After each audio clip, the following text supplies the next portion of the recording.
اعوذ باللہ من الشیطان الرجیم، بسم اللہ الرحمن الرحیم۔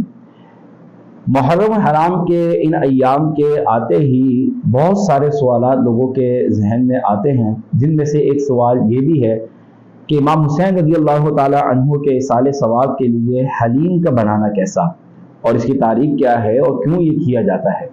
تو اس کی تاریخ کے حوالے سے جو مورخین نے لکھا ہے وہ یہ ہے کہ امام حسین رضی اللہ تعالی عنہ اور آپ کے رفقا کی شہادت کے بعد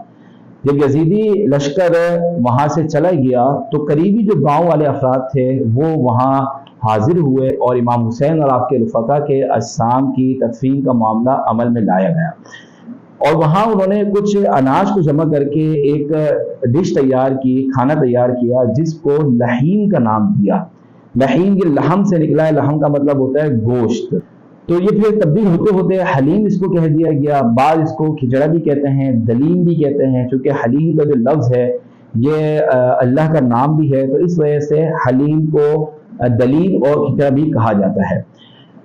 اب سوال یہ پیدا ہوتا ہے کہ ان ایام میں خاص طور پر حلیم پر ہی نیاز و فاتحہ لگا کے ایصال ثواب کرنا کیا یہ ضروری ہے؟ تو اس کا جواب یہ ہے کہ ضروری نہیں ہے، بلکہ یہ ہمارے عرف میں ایک خاص ہو چکا ہے، لوگوں نے اس کو خاص کر لیا ہے، تو اس وجہ سے یہ کیا جاتا ہے، ورنہ کوئی ضروری نہیں ہے۔ ہاں، اگر کوئی شخص شرعی طور پہ اس کو خاص سمجھ لے کہ شریعت نے اس کو لازم کیا ہے، تو ظاہر ہے کہ وہ غلط کہہ رہا ہے، اور ایسا کہنے والا یہ گناہگار ہوگا۔ البتہ اس کا جو مقصد ہے وہ یہ ہے کہ ہم حلیم بناتے ہیں اور اس کے بعد پھر اس پر فاتحہ پڑھی جاتی ہے، قرآن پاک کی کچھ صورتیں تلاوت کی جاتی ہیں، پھر اس کو مسلمانوں کو کھلایا جاتا ہے۔ تو قرآن کا پڑھنا، مسلمانوں کو کھانا کھلانا، یہ سب حدیث سے ثابت ہے، اور اس پر ثواب کا ترتب بھی ہوتا ہے، اور اسی ثواب کو پھر ہم شہداء کربلا کی بارگاہ میں پیش کر دیتے ہیں، اور ایصال ثواب بھی قرآن حدیث سے بالکل ثابت ہے۔ یہاں تک تو بات بالکل درست ہے، لیکن افسوس یہ ہے کہ آج ہمارے ہاں جو حلیم کا معاملہ کیا جاتا ہے، لگتا یہ ہے کہ یہ ایصال ثواب کے لیے نہیں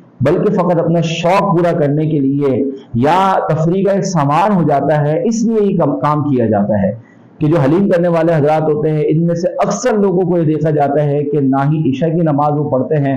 اور فجر کی نماز بھی بالکل سامنے گھومتے ہوئے، دیگوں کو اٹھاتے ہوئے اور اونگتے ہوئے قضا کر دیتے ہیں۔ یعنی جو امام حسین کا عاشق اور دیوانہ امام حسین کو ثواب پہنچانے کے لیے حلیم کا اہتمام کرتا ہے، وہ نماز کو قضا کر کے یہ کام کر رہا ہوتا ہے، تو کیسا ثواب، کیسا اس کے اندر امام حسین سے محبت کا ایک جذبہ، کیونکہ امام حسین اور آپ کے رفقا تو اس مقام پر بھی میدان کربلا میں بھی آپ نمازیں ادا کر رہے تھے، اور یہاں یہ دیوانہ جو حلیم کے لیے گھوٹا لگاتے ہوئے نمازوں کو اپنی قضا کر رہا ہے، اور پھر یہ کہتا ہے کہ امام حسین کی محبت میں یہ کام کر رہے ہیں۔ تو یہ اس پہ تھوڑا سا غور کر لینا چاہیے۔ اس کے علاوہ اور مزید جو اس پہ کام کیے جاتے ہیں کہ ایک طرف جو وہ تاش چل رہا ہے تو دوسری طرف لوگ ویڈیو لے کے بیٹھے ہوئے ہیں، مذاق مسخری ہو رہی ہے، بعض سے نوحہ بھی سن رہے ہوتے ہیں جو کہ ہمارے نزدیک جائز نہیں ہے۔ اسی طرح اور دیگر بہت سارے کام اس طریقے سے کیے جا رہے ہوتے ہیں جو کہ خلاف شرع ہے۔ اب آپ حلیم کرنے چلے تھے اس لیے کہ تاکہ اس کا ثواب امام حسین اور آپ کے رفقا تک پہنچائے۔ آپ کون سا ثواب امام حسین کو پہنچائیں گے، اور کون سی محبت آپ دکھانا چاہتے ہیں، اور کون سا مقام آپ کی بارگاہ میں حاصل کرنا چاہتے ہیں، اللہ کی بارگاہ میں حاصل کرنا چاہتے ہیں، اس پر ہمیں غور کر لینا چاہیے۔ اور آپ اگر حلیم کا اہتمام کرتے ہیں تو شریعت کے دائرے میں رہتے ہوئے کریں، آپ نمازیں بھی پڑھیں،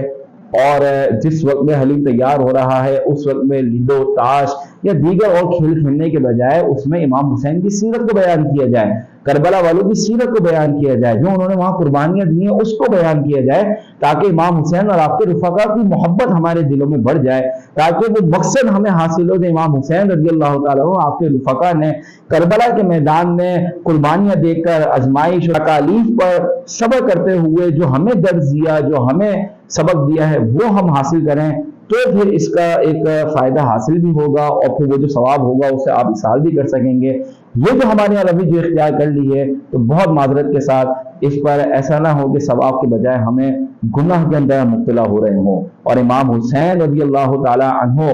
کو کی محبت آپ دل میں بڑھانا چاہتے ہیں اور اس طرح کے اعمال اختیار کریں، تو یہ تو امام حسین رضی اللہ تعالی عنہ بھی پسند نہیں فرمائیں گے، کیونکہ آپ نے ساری زندگی اللہ اور اس کے رسول کی اطاعت میں گزاری ہے۔ اور امام زین العابدین رحمۃ اللہ تعالی علیہ کو آپ نے جو وصیت فرمائی تھی ان میں ایک یہ بھی تھی کہ ہمیشہ اللہ اور اس کے رسول کے احکامات کی پیروی کرنا۔ تو امام حسین کی تو یہ وصیت ہے، تو ہمیں بھی جو ہے اس وصیت کو اپنے پیش نظر رکھنا چاہیے۔ اللہ تعالیٰ سے دعا عمل کی توفیق عطا فرمائے۔